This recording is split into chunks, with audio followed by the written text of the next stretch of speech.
Welcome back, warrior. We are reading 2 Samuel chapter 6. It says, David takes the ark to the city of David. Uzzah is smitten for steadying the ark and dies. Oh boy. Daniel dances before the Lord, causing a breach between him and Michael. I don't know about Michael. What happened there? Okay. That was his first wife, right? Okay. It says, and again, David gathered together all the chosen men of Israel, 30,000. And David arose and went with all the people that were with him from Baale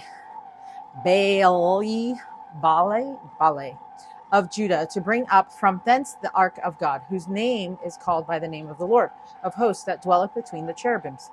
And they sent the ark of God upon a new cart and brought it out of the house of Abinadab that was in Gibeah, and Uzzah and Ahio, the sons of Abinadab, drave the new cart.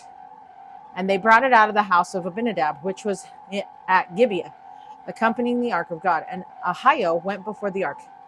And David and all the house of Israel played before the Lord on all manner of instruments made of fir wood, even on harps and on psalteries and on timbrels and on cornets and on cymbals.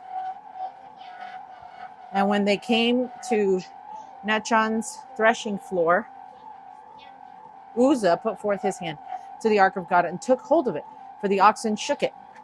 Oh boy, I don't know if he was supposed to do that. And the anger of the Lord was kindled against Uzzah, and God smote him there for his error. And there he died by the ark of God. Wow. I know you might feel like that's harsh, and hopefully Uzzah knew he wasn't supposed to touch it, but I don't know. Okay, studying the ark. Now that David had, so this is commentary. We'll pick up at verse 8. Now that David had established Jerusalem as the capital, and it being a good city to defend, he wanted to bring the Ark of the Covenant to Jerusalem. David gathered 30,000 of the best soldiers and went and got the Ark of God. The Ark was not large. It was under 4 feet long and just over 2 feet wide. Inside were Moses' stone tablets, some manna, and Aaron's rod that had budded. The Ark itself was a symbol of God's presence. Everything about the Ark was sacred. As they traveled with the Ark, they set it upon a cart. However, they had been told to bear the Ark upon their shoulders. So it may be that the cart was in violation of the instructions the Lord had given them. Oh, the cart was likely easier for them to carry, and perhaps they thought that they had progressed farther than the priests who carried the ark 400 years earlier. However, they soon found out that their new cart was not ideal. As they were traveling, they came to a threshing floor, which is where the stalks of wheat were beaten or walked upon in order to separate the grain of wheat from within this chaff. Imagine how unsteady a place like this could be. A place full of straw. As they passed through, Uzzah put forth his hand to the ark of God and took hold of it, for the oxen shook it. Touching the ark was strictly forbidden. Oh, okay. Strictly forbidden. God was angry with Uzzah and smote him there for his error, and there he died.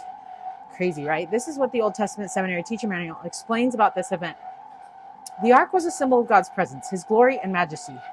When first given to Israel, the ark was placed in the Holy of Holies, in the tabernacle, and not even the priest was allowed to approach it. Only the high priest, a type of Christ, could approach it, and then only after going through an elaborate ritual of personal cleansing and propitiation for his sins. When moving the ark, priests were required to use poles running through rings on the sides to carry it. According to Numbers, the consequence for touching the ark without authorization was death. Well, there you go. He knew.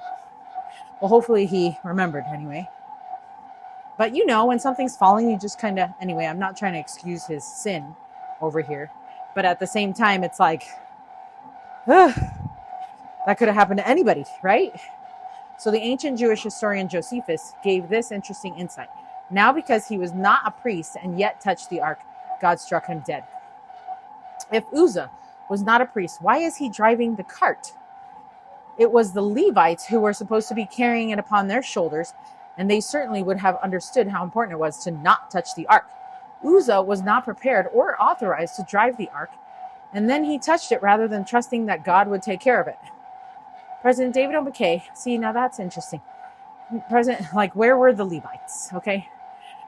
President David O. McKay used this story to teach how individuals may try to steady the ark today as they seek to direct the church leaders. He taught, let us look around us and see how quickly men who attempt unauthoritatively to steady the ark die spiritually. Their souls become embittered, their minds distorted, their judgment faulty, and their spirit depressed.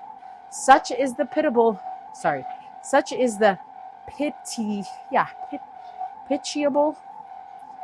condition of men who neglect their own responsibilities, spend their time finding fault with others. End quote. President David O. McKay, April 1936, conference report. Yeah, let's focus on our own problems, right? Don't worry about other people. Focus on yourself and fix yourself first. So when David saw,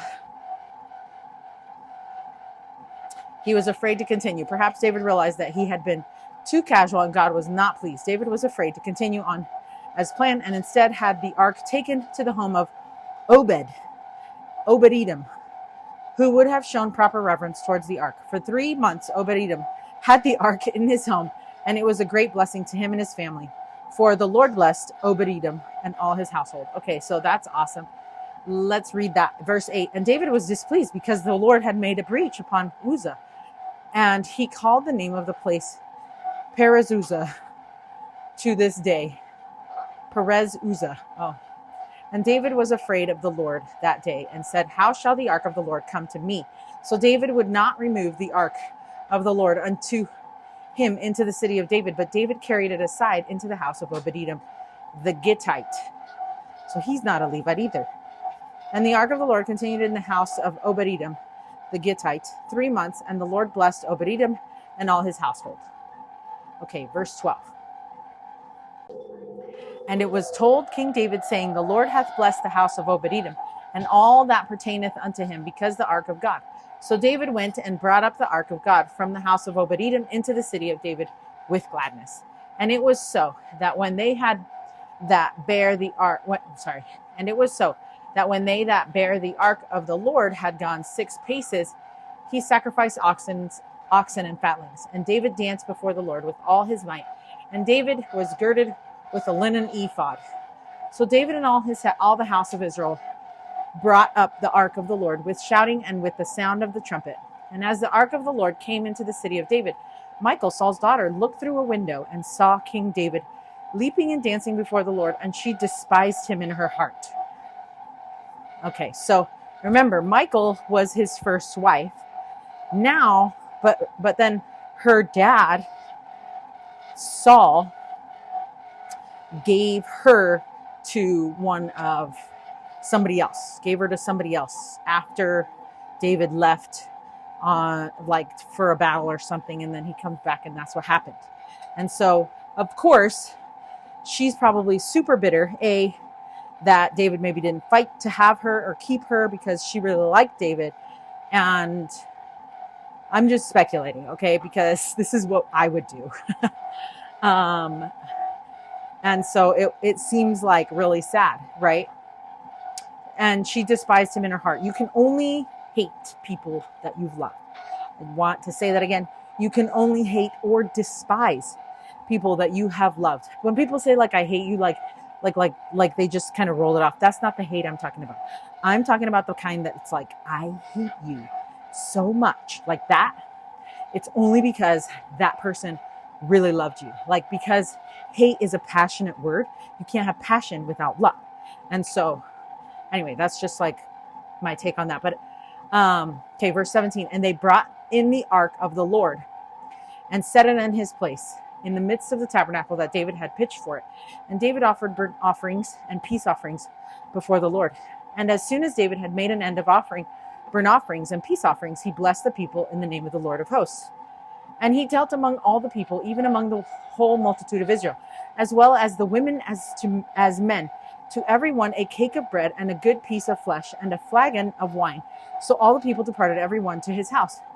Then David returned to bless his household, and Michal, the daughter of Saul, came out to meet David. See how they say the daughter of Saul, because she was no longer his wife, because Saul had given her to somebody else, and said, how glorious was the king of Israel today, who uncovered himself today in the eyes of the handmaids of his servants, as one of the vain fellows shamelessly uncovereth himself. So she had like this sassy attitude, like, oh, how nice it is for you to do this, right? And David said unto Michal, it was before the Lord who chose me before thy father and before all his house to appoint me ruler over the people of the Lord, over Israel. Therefore will I play before the Lord, and I will yet be more vile than thus, and will be base in mine own sight. And of the maidservants which thou hast spoken of them shall I be had in honor. See, so they were teasing a ton. He was teasing her with all the maidservants that he clearly has as wives and concubines, right? And the other maidservants that he has are like, so it's sad because Michal is so sad in her heart. Like, remember, hurt people. And so she is so hurt that what had happened to her, that she is no longer David's wife. She was the first wife. Like, she would have had all kinds of awesome stuff and been there for David and everything.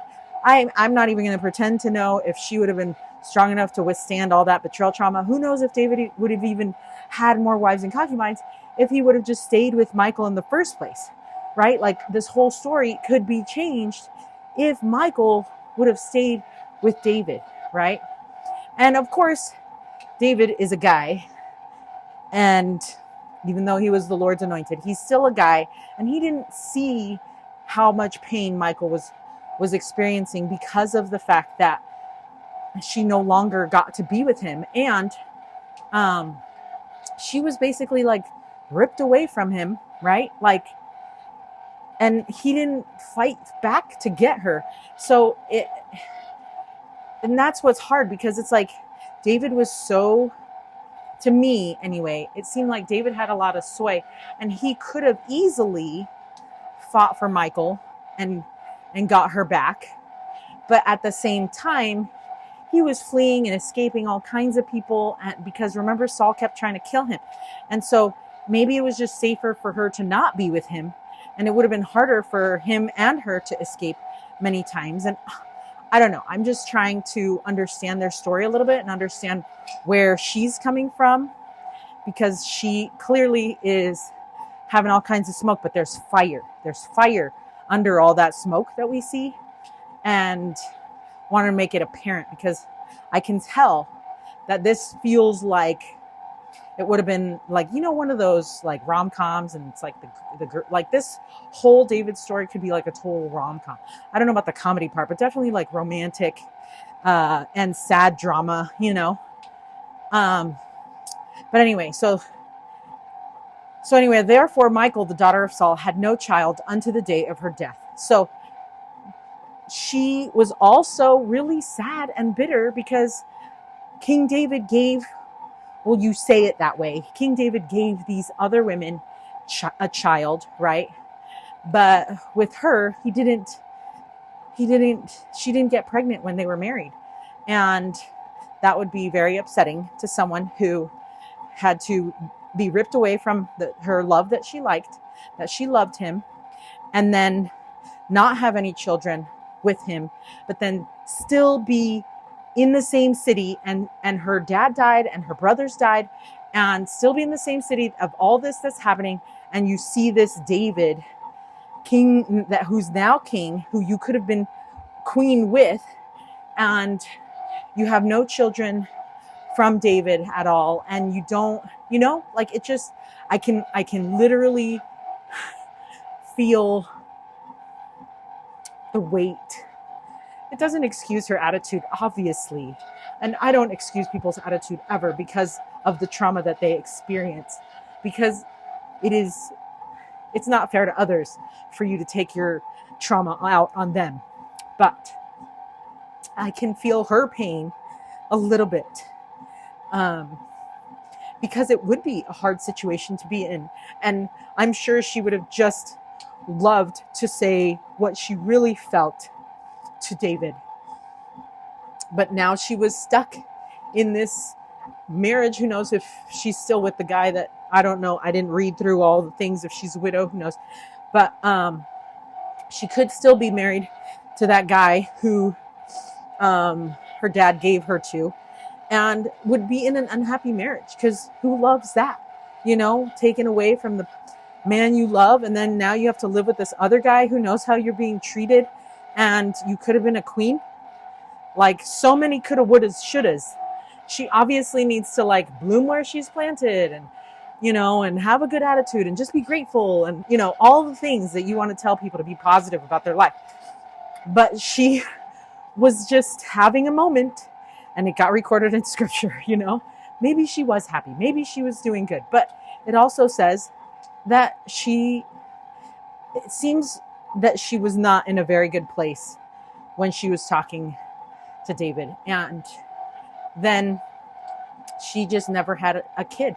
She just never had a child until the day she died. And who knows, maybe her husband that she currently had also had kids, and she could be the other Hannah.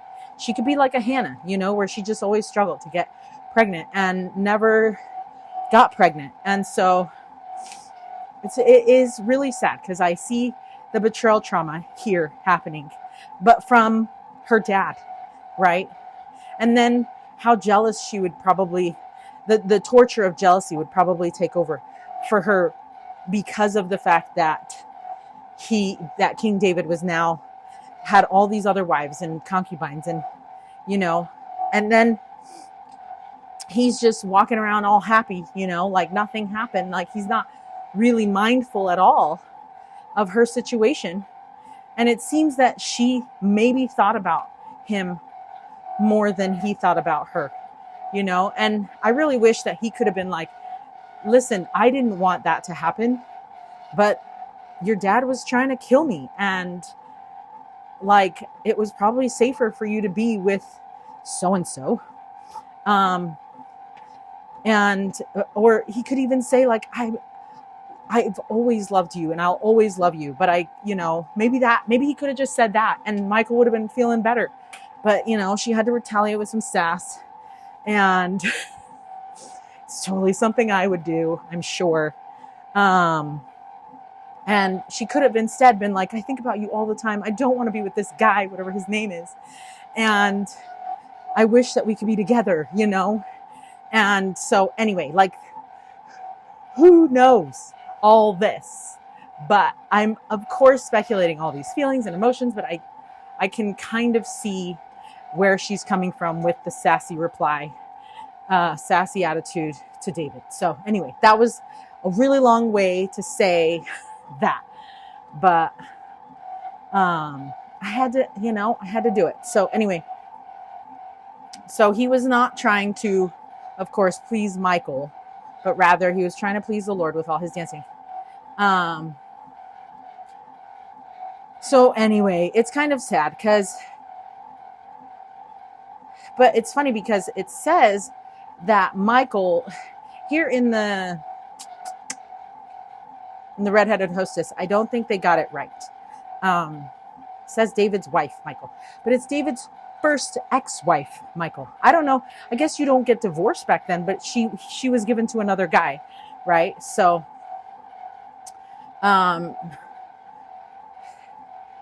yeah. So it's funny because the way that Redheaded Hostess says it, it's like that's not what I saw. And he wasn't, I guess he wasn't wearing his royal robes, but rather dressed like others he was dancing with. And Michael thought it was a little bit inappropriate, maybe. But that's what the Redhead Hostess says. I don't think that, and you know, I didn't get that from that, but I think the comment really comes from, I mean, I'm guessing that gave her an excuse to say something, but the comment comes from that deep sadness and pain and trauma that she feels from having to be this other guy's wife. instead of being David's wife. So anyways, okay, that is it. Um, here's a thought starter. It says, what questions do you have from this story? Like so many questions.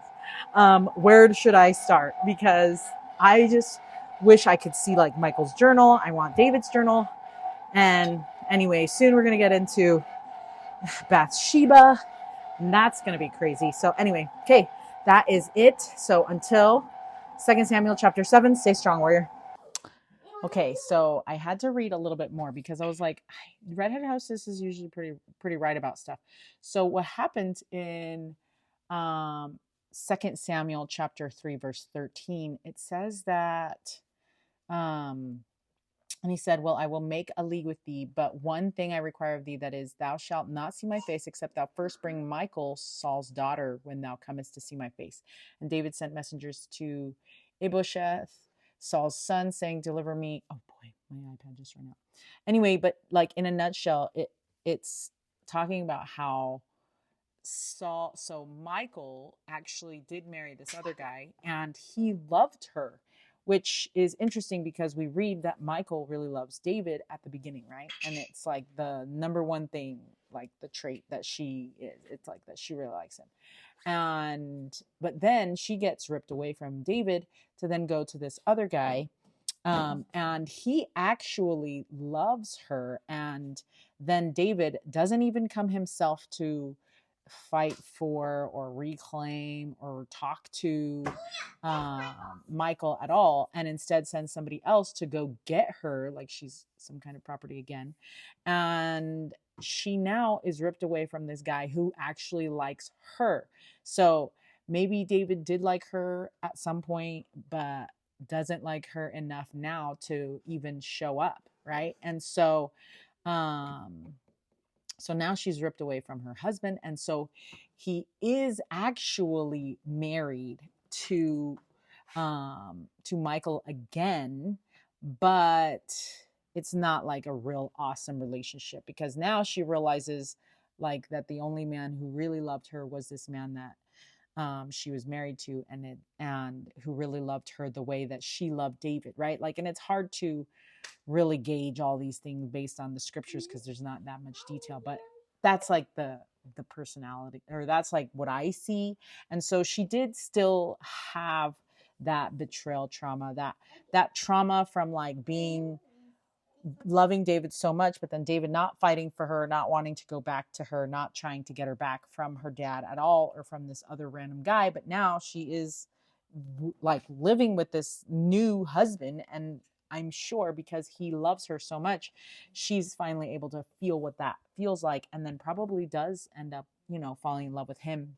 And so then is ripped away from him to go live with David, who David clearly only needs her for like as an object, as a pawn for the kingdom or whatever it is that political people do. And so she didn't really feel like she was like loved and adored, like, you would think after so long that he would want her back for, like, I need you back, like, I want you back, like that, but it's not, and it's sad. And so it's a really sad story. But a lot of the things that I said still, she has that fire at the bottom that we need to get to from her trauma, but she has all this smoke, and that's why she's doing all this.